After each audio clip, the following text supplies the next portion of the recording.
So let's say, your mom got this property and it was worth 300,000 like 100 years ago. And now she's getting up there in age and she's like, honey, why don't I just give it to you? You can take care of it. And now it's worth like 1.4. Prices today versus the prices in 3 years from now are going to be very different. Do you have any advice for someone that's trying to time the market or like trying to really find that special property? Like, what do you tell them? First of all, when somebody puts a property on the market, they should start really looking then. Take that listing period and that escrow period to really go shopping. Only real two mistakes, I guess. And I don't know if the first one's a mistake. They don't start looking early enough. Okay. So they really get stressed out. And secondly, when they identify property, they have to put the correct addresses down.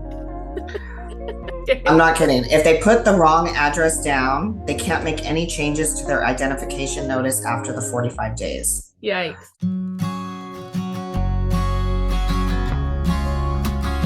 All right, today I'm so excited because I have the dear Julie Bratton here on the call, and we're just going to talk about 1031 exchange. I initially met Julie, and I've known your name, but it was at the Nahele presentation with D.R. Horton, where you were talking about 1031 exchange opportunities. And as a realtor, I was like, I know a lot of this, but I forgot it, or like it's just not relevant sometimes when you don't think of it all the time. And it's such an incredible tool to use as a homeowner in the future. So we're going to do some myth busting and just a little bit of basics. But Julie, hello, welcome. Hi, thanks for having me. I'm so excited to see you. Real quick before we dive in, how did you get involved with 1031 exchange? Like, what was your career path to doing this? Oh my gosh, that's so funny. Well, I've done a lot of things. Yeah. But I have a degree in interior design from San Diego State, and I moved to Hawaii years ago. And I thought, long story short, I could get into real estate. I have the vision or whatever.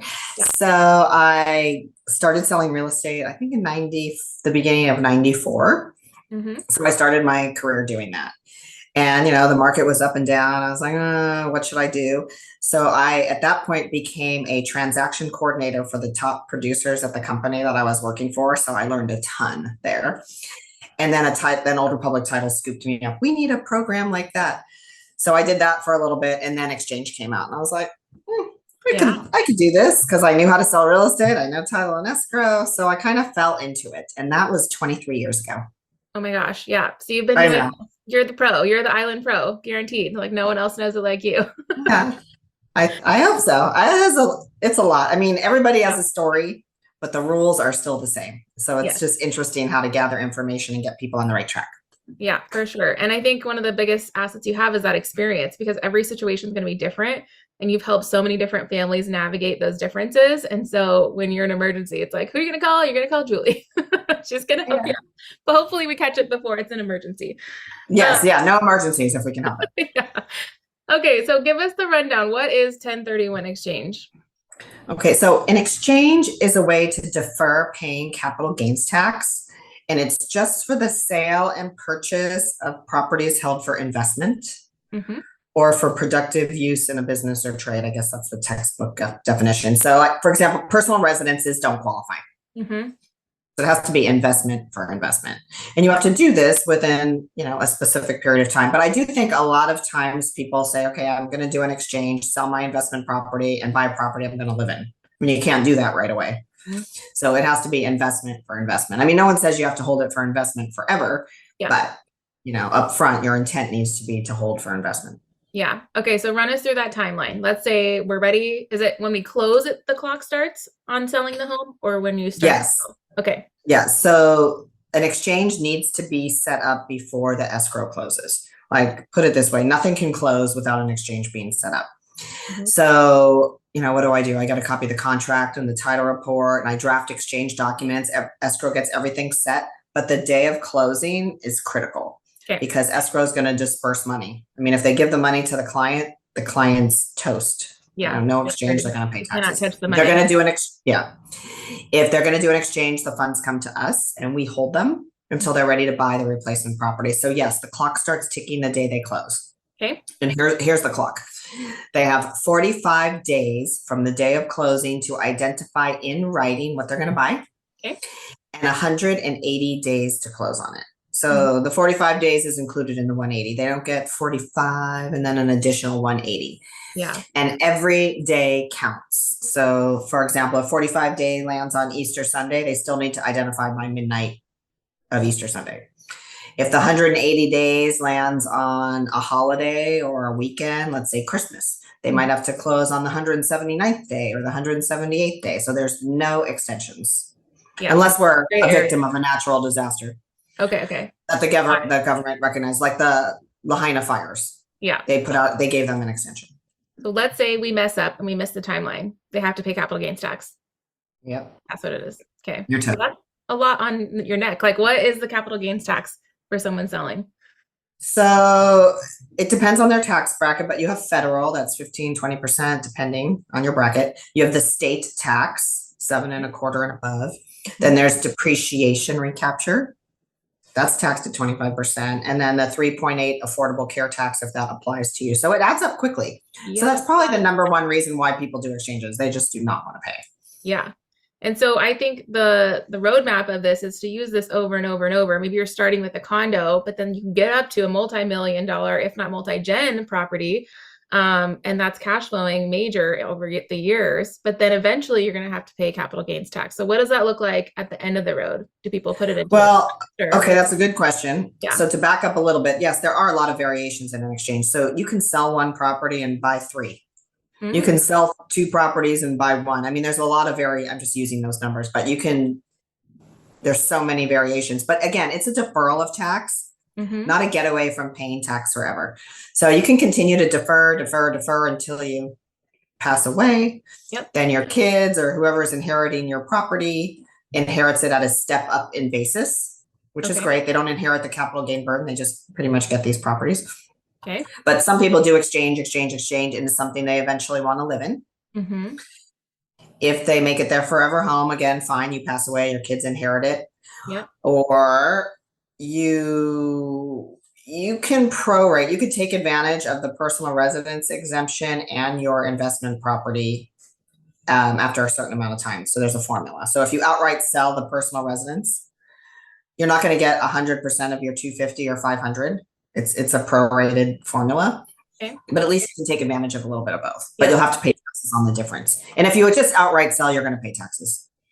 So let's say you did exchange, and then now you have this one property and you're like, I'm going to sell it. I'm taking a loss, or I don't want to be a landlord anymore. I'm tired of this. I'm just going to sell. If they outright sell, then they're going to go back to the first property they did an exchange with, because that thesis follows them around. Some people think, oh, I'm just getting out because this is, not so great right now, or I'm taking a loss, or I don't want to be a landlord. They have amnesia. They forget that they did 5 exchanges into it. Okay. And you're paying the tax on all 5 at the end. Yeah, you're going back and calculating. Okay. So this is why. Well, not you and on our side. Yeah. Yeah. But I mean, there is strategy to this. It's not just like willy-nilly whenever I feel like it or whatever. Like, you do need to know your numbers and have an exit plan at the end of the road. What is the best situation? It's to have it be inherited to your kids. You don't have to. Well, yeah. So it's my understanding, and the law can change, and I can't give tax advice, but it's my understanding it's better, obviously, to inherit property because you get it at a new basis, the step up. If you give the property to your kids while you're alive, they have your basis. Okay. So let's say, your mom got this property and it was worth $300,000 like 100 years ago. Yeah. And now she's, maybe getting up there in age, and she's like, honey, why don't I just give it to you? You can take care of it. And now it's worth like 1.4. Yeah. Okay. So now she gives it to you. It's worth 1.4. She passes away, or you want to sell it. Your basis is really her 300. Wow. Yeah. So you get the step up. Yeah. In that. So it's better to step up if you can, in my opinion. But everybody's financial plan is unique. For sure. Can you take 2 investment properties and then roll it into one exchange for a bigger property? Or it has to be? Yes, absolutely. People do that all the time. So you can sell 2 properties to buy one. Okay. So let's say you were selling 2 properties, 500 each. The replacement property would need to be equal to or greater than $1 million if you want to have 100% deferral. Yep. And when you sell 2 to buy one, you go off the clock, the time frames of which the first property sells. Got it. Okay. So you'll start the 180 days. So the second one just needs to close in time. The Sure. 45 days isn't really going to matter because you know what you're going to buy because you identified it in the first 45 days, Yeah. but it has to close in time to make your closing date. Yeah. Hey ladies, real quick, if you are looking for a mentor, I just wanted to remind you that I offer mentorship to entrepreneurs.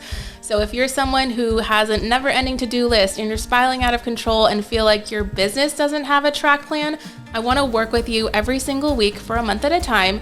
It's super simple, but I come from over 10 years of experience doing this myself, and now I'm willing to give that information back to people. So I've mentored real estate agents, I've mentored wedding photographers, I've mentored other business owners, and they've come from a place of overwhelm mostly, and they really just needed clarity and a couple of action steps to move the needle, and we've seen gigantic leaps and bounds in their business, like I can't even tell you. So if you're interested and you want to know what that looks like, I want you to go to marinatolentino.com, and there's a Calendly link there to do a 15-minute discovery call with me just to see if we're a good vibe check, to make sure we're on the same page, and I would love to work with you one-on-one to really boost your business to the next level. Let's dive back in. As far as people worried about finding the replacement property, like 45 days is kind of a tight timeline, especially if you have a high criteria list. Do you have any advice for someone that's trying to time the market or like trying to really find that special property? Like, what do you tell them? Okay, well, I do have a little bit of advice on that because recently I'm changing my stories up a little bit or my examples. So, first of all, when somebody puts a property on the market, they should start really looking then. So take that listing period and that escrow period to really go shopping.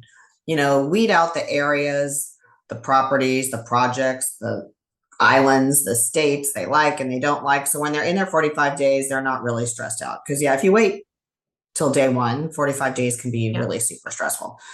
So, start shopping early and look around.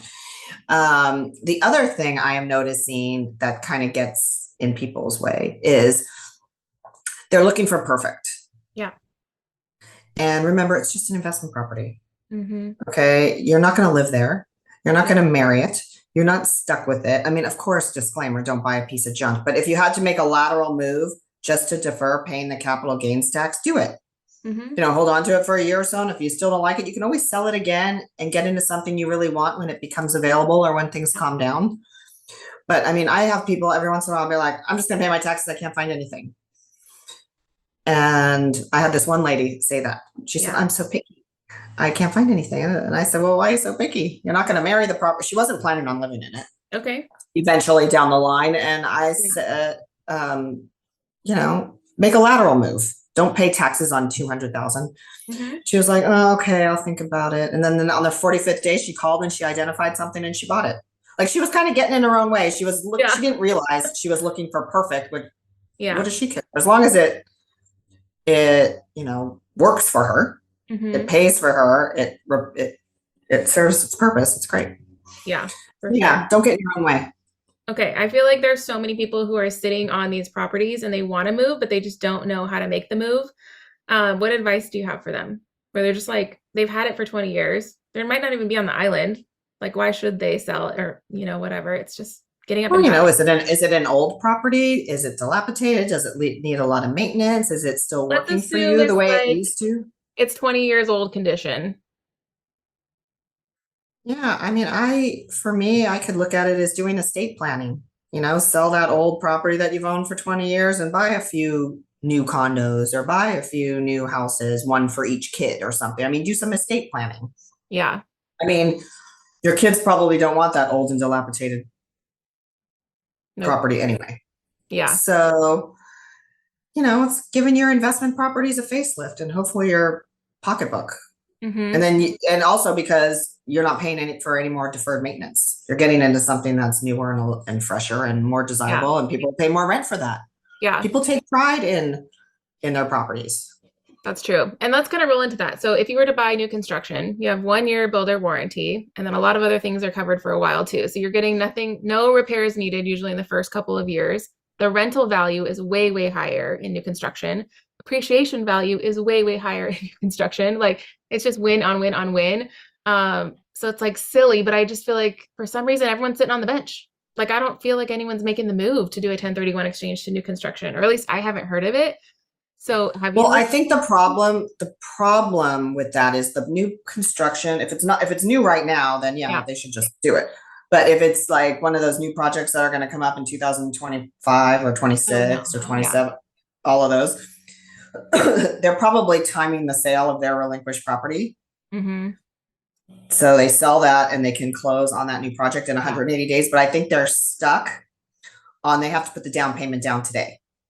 Oh, yeah. Mm-hmm. So, they get that down payment back in an exchange. So let's say I put down my own out of pocket deposit Mm-hmm. today for a new project. Okay. And now down the line, it's going to be done at, let's say, the end of 2026. Okay. I'm going to get my loan, buy the project. I can be refunded for my out of pocket deposits. As soon as my relinquished property sells, Yeah. you're going to take those proceeds, do an exchange, replace your out of pocket money. You get that money back. I Yeah. feel like people think the money's just going to be gone. Yeah. But it's just And it's not going to be gone. Yeah. And like you said, there's like zero carrying costs. Mm-hmm. And you have built-in appreciation. Yeah. What's crazy with those builds is you're getting the price of 2024, but you don't like own it until 2026. What do you think the market's done in those 2 years? That property value's already gone up. I think that's a huge home run for people. Yeah. Yes, I know that. And actually, I'm delving into that myself for the first time, buying into a new project.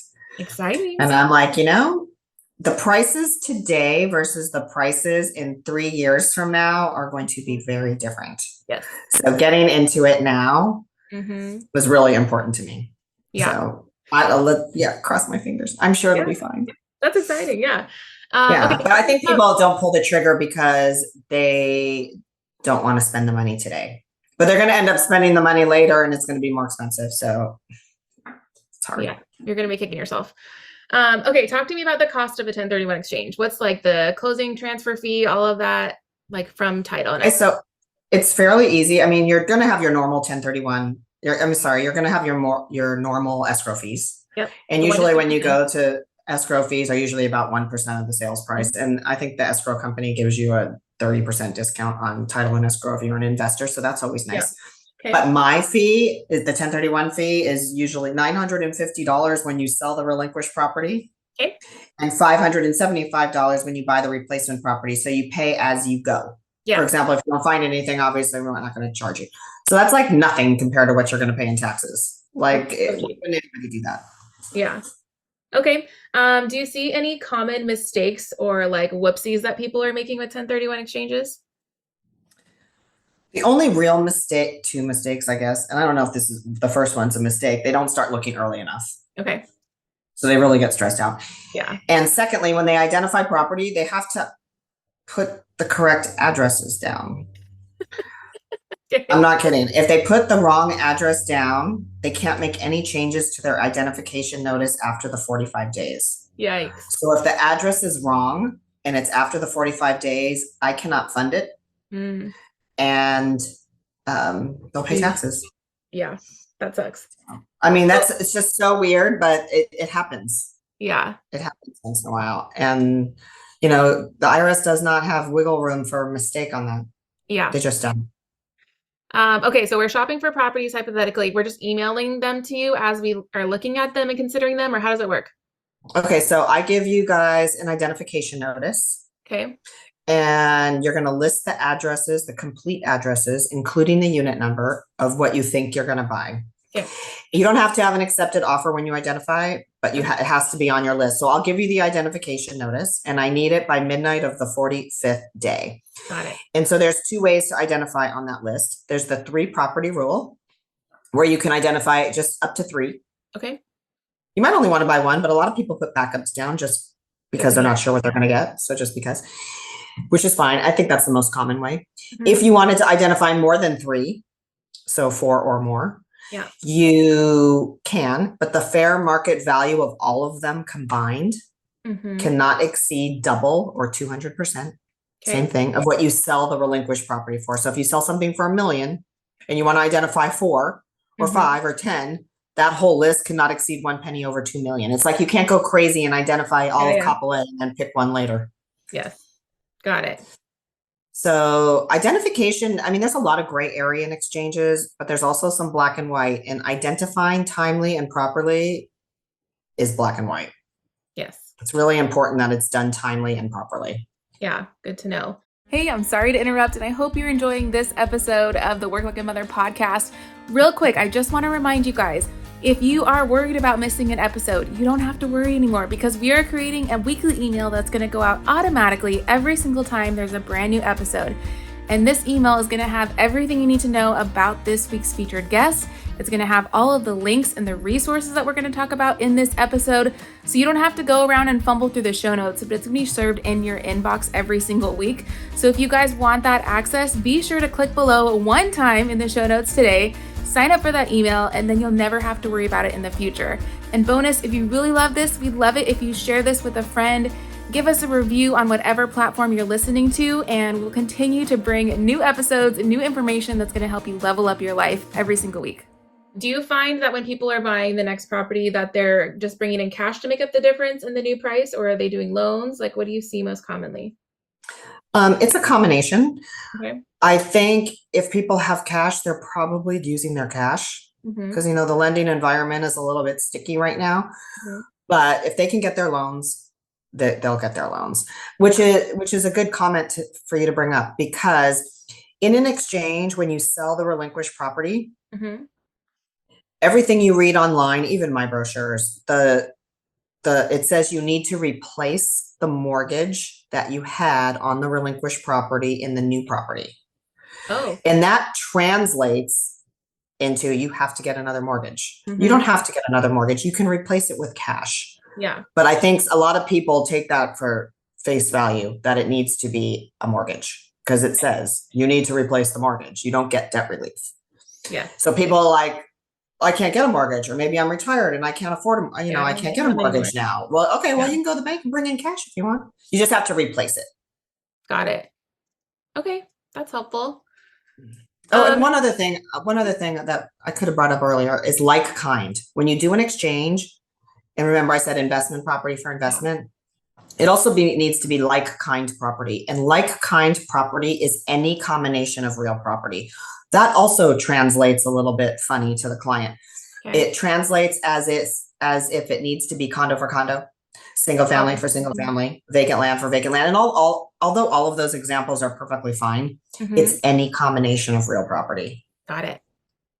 So you can sell a condo and buy a commercial building. You can sell a commercial building and buy houses if you want. As long as you're using them for investment, you're good. Yeah. I mean, the world's wide open. You can get into so many fun things. Like, I feel like commercial could be where it's at. Do you do a lot of commercial ones? I do. Yeah. I do a lot of commercial. What's like pros and cons of switching from residential to commercial? I don't know anything about the commercial world. I don't know. I think you just look at the numbers a little bit differently, but it's still real estate. As far as the exchange is concerned, you're still deferring the capital gains tax just like you would a residential one. But commercial, there's a lot more avenues you have to look at. Do you know in the commercial zone, like, is the appreciation just as fast as residential? That's a good question. I don't know the answer to that. Okay. Per se, but on a commercial building, you want to make sure all your spaces are leased out. So the world has changed since the pandemic. Yes. So does that lessen the value and of the commercial building? Probably. But I'm thinking so the cap rates are really important. Yes. But if you have a good house or a good condo and it's making a lot of money, you know that it's going to be rented. Yeah, that's true. Like, commercial spaces in Waianae, and there's like a tire shop for sale, and I'm like, I wonder what that would be like. Or there's another one that's it's an auto body shop, but people are looking for those all the time because so many warehouses don't allow car areas, and so it's just interesting to think. Well, that would be good. Yeah. But like the first one that you mentioned, like, why isn't it surviving? Is it the business itself, or is it the location? Is it the property? What's the maintenance fee? What's all of that stuff all matters. Yes. And I think on commercial financing, the lending is different. The lending requirements are a little bit different. Yes, for sure. And the rates are way cheaper too, but the income requirements are different. Yep. Yeah. So, you have the smaller or the newer or the younger, if that's what you want to call it, investors moving up into commercial. And then you have the commercial people maybe doing some estate planning and getting into residential. I mean, 1031 exchange is a great way to do some estate planning. Yeah. That's exciting. also, besides building wealth. You're building wealth for your family or you're building wealth for you. I mean, it goes both ways. So it's pretty interesting. That's true. For the people who want to live in it eventually, what's the rule? How long does it have to be an investment until they can actually occupy it? There is no rule or law on how long you have to hold investment property for investment. So just know that. It's all about your intent. Did you intend to hold it for investment? And if you were audited, you should prove it. I mean, I like to say at least a year. Yeah. Because you can clearly show on 1 year's tax returns your intent. How you reported 1 year of income to the IRS. How are they going to argue that? But really the right answer, and I only like to say that, the right answer is the longer the better. So it's not measured by days, weeks, months, or years. Yeah. So, okay. Yeah. That's helpful. Yeah. Yeah. I mean, I have people that say, oh my gosh, my life changed. I had to move into it. Okay.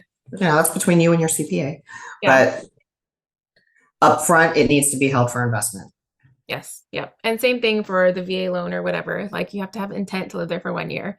Life can happen, but that makes sense. Okay. I feel like this is really good. Did we miss any area that you feel like common FAQs or people might want to know? No. Well, one thing that seems to be very popular right now, again, everybody is stressed out about finding a replacement property because of the inventory that we're in. There is a reverse exchange. Oh, tell me more. Where you buy first and then sell. Oh, yes. It's more expensive to do it. And you have to have cash on hand to do it because you have to be able to buy it. There's a lot more involved in it, but you can buy first and then sell. It's called a reverse exchange. And that timeframes are in reverse also. So you would have to sell your relinquished property in 180 days. But some people are warming up to the idea because they're so stressed out about finding a replacement property. Yeah. They rather just find one first because they always know they can sell the relinquished. Yeah. So as long as they don't mind the fees on that, they can do it. It's just, from a fee perspective, if you can sell first and then buy, you should do it. Yes. Got it. It's more like if you're a worrywart, then you can buy first. We get it. Yeah. This is just a dumb question, but you can do a 1031 exchange in between states, right? It doesn't have to be like, I have to sell Hawaii to buy Hawaii. Yes. Yeah. Good question. Anywhere in the U.S., the U.S. Virgin Islands and Guam. Cool. Just not Puerto Rico. And I don't know why they left that out. But yeah. So foreign sellers can do exchanges, but all the properties that they sell and buy still need to be within the United States. Got it. Okay. Yeah. No, I think this is really good to like trigger some thought-provoking ideas for people who maybe have heard of the term but never knew exactly what it was or how to do it. We'll make sure that the editors will throw in here your contact information at the end too, so we'll get your little picture up and all of that. But I think people just need to have the conversation. They need to call you and say, hey, Julie, this is my property. What does it look like to do a 1031 exchange? Yeah, I mean, there's no harm in asking about it, learning about it, planning for it for the future. I mean, you just don't know, but it is one of the last tax loopholes we have. Yeah. And it's good. It's really good. And everybody wants a piece of Hawaii. Yeah. Like maybe you have clients that own property here, but they have family members on the mainland that are dying to get here. Okay, they sell that property or their investment property, do an exchange, come into Hawaii, rent that out for however long, and then maybe they move here one day. There's just so many ways to make that happen. But I do like the new construction situation. Yeah, I think it's a home run. It's just people got to be open-minded to it. So I know, and I remember when I talked to you at that presentation, my light bulbs were going off too. I was like, oh my gosh. Yeah. You have a lot of great ideas. I was just like, I came home and I was like, we should do this and we should do that. Yeah. I was very literally excited. right after that, we put ours for rent, our 2-bed with the bonus room, and we had 5 applications within 3 days, and it rented at $3,600 for a 2-bed. I was like, oh, that's just crazy. I mean, those stories, you have to tell that story more often. Yeah. Because I don't think people realize how easy it is. I'm using that word lightly, but easy it is to build wealth with real estate. Yep. It's really easy. Anyways. Cool. We just need the right people to link arms and we're going to take you to the finish line. Exactly. Yeah. Exactly. Sounds good. Well, thanks for having me. Yes, absolutely. This was fun. So again, we'll push out all your information so people can get to contact. I think you also just share so much. You have these brochures and you have information. So when we have listings, I'll make sure that we get little flyers from you. That'll be really helpful too. Good. Thank you, Julie. Thank you. Thanks. I look forward to working with you. We got to get together Sounds outside good. of this. Yes. Okay. Bye. Bye.